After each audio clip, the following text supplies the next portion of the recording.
It is time now for our Sunrise Smart Start. Yeah, all venues across New York can now expand to 100% capacity, but only for fully vaccinated people. Some places like arenas and stadiums have the option of having 50% vaccinated and 50% unvaccinated. The New York State Senate passing a bill to expand SNAP benefits to restaurants. This is a federal option through SNAP for people who are homeless, disabled, or elderly who cannot prepare meals for themselves. It allows them to use their SNAP to buy lower-cost, hot or prepared foods at approved restaurants and retailers throughout the state.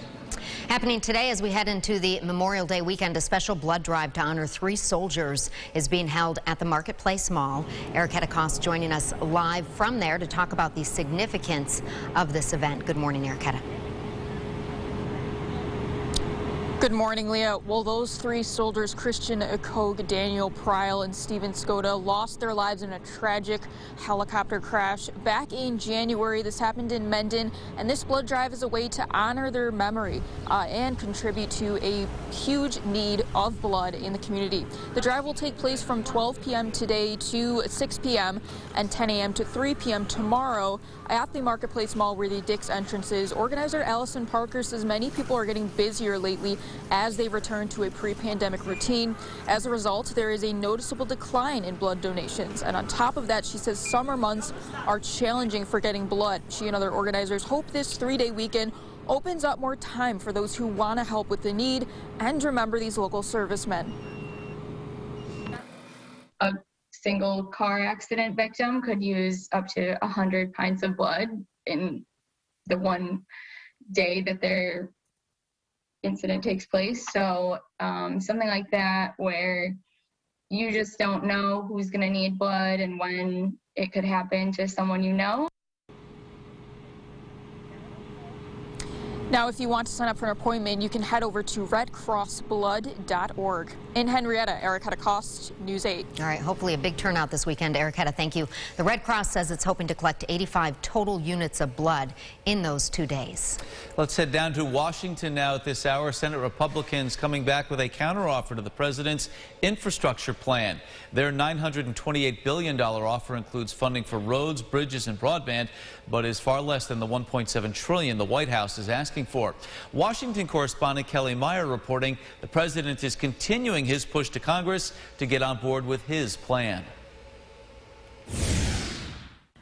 President Joe Biden is issuing a stark warning to Republicans who stand in the way of his infrastructure goals. If you're going to try to take credit for what you've done, don't get in the way of what we still need to do. His response comes after GOP senators issued a $928 billion counteroffer to his $1.7 trillion infrastructure plan. We're trying to get to that common goal of reaching a bipartisan infrastructure agreement. The Republican proposal includes $506 billion for roads and bridges, $72 billion for water infrastructure, and $65 billion for broadband. A big sticking point for GOP senators is sticking to the core physical infrastructure. Republicans made clear the president's plan to raise corporate taxes is a non-starter. Writing in a memo to the president, quote, "We made clear as a conference we will not revisit the 2017 Tax Cuts and Jobs Act." Enabling us to achieve the best economy of my lifetime. Republicans want to pay for the plan by repurposing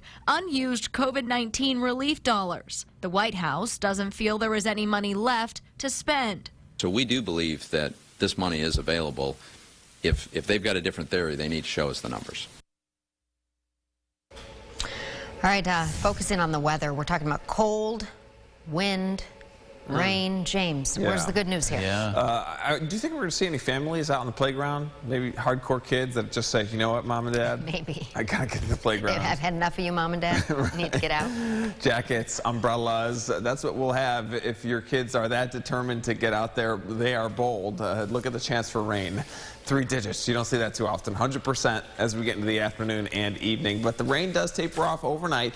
We will still have some lingering showers around for the weekend, but most of the day should be dry in there as we see temperatures climb just maybe hit that 70-degree mark. We'll have to take a look at the bus stop forecast coming up at the end of the show. Mark, Leah. All right, James, thank you. Time now for another check of the roads.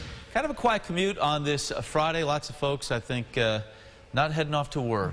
Starting the weekend early. You see a few cars over the Douglas-Anthony Bridge, but no backups to report on 390, 490, or 590 at this hour. All right, in other news, we now know the identity of the woman who was found dead outside that home off Culver Road in Irondequoit on Tuesday. Police identifying the victim as 37-year-old Lisa Schuler. Now, they are still looking for a suspect in this case, looking for this man, Seth Larson, described as 5'9", with a medium build, tattoos on both forearms, with short brown hair or a shaved head. We're told Larson is the boyfriend of the victim, and the two are living together at that home on Culver Road. Anyone with information is being asked to call 911. Now, we spoke with a neighbor who lives near the Schuler house. She wanted to remain anonymous, but tells News 8 she lived next to the family for years. A husband and wife with 4 children, Lisa Schuler being the oldest. I would never in a million years. Like I said, I'm very shocked. Very nice, and we never had problems with him, and very family oriented. Well, anyone with information about this incident or where Larson, who is a person of interest in this case, is asked to call Irondequoit Police or 911. And officials are still asking for your help in the search for a missing Parma man. 69-year-old William Mason was last seen Tuesday morning at his home on Westridge Road.